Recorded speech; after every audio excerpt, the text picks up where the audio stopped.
মানুষের প্রতি আগ্রহ কমাতে শিখেছি।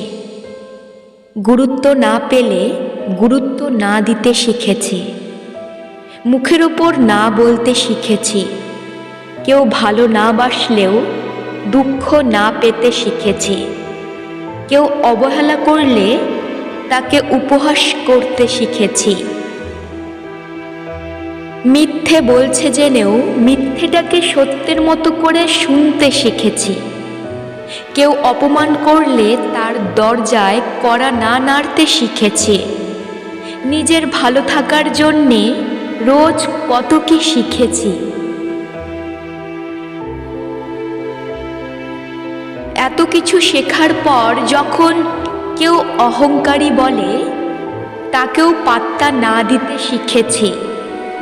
দিনকালের সাথে নিজেকে আপডেট করতে হয়, নিজের মুড চেঞ্জ করতে হয়, নিজেকে ভালোবাসাটাও শিখতে হয়, নিজের দায়িত্ব নিজেকেই নিতে হয়।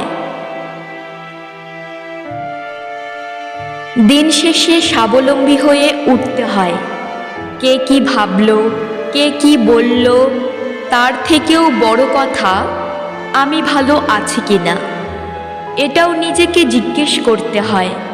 যদি উত্তরে হ্যাঁ আসে তাহলে যেমন আছেন তেমনই থাকুন। যদি না আসে তাহলে নিজেকে আপডেট করার জন্যে উপরের কাজগুলো করুন। একটি শান্তিপ্রিয় জীবন আপনার প্রাপ্য, সেটা থেকে নিজেকে বঞ্চিত করবেন না। ধন্যবাদ।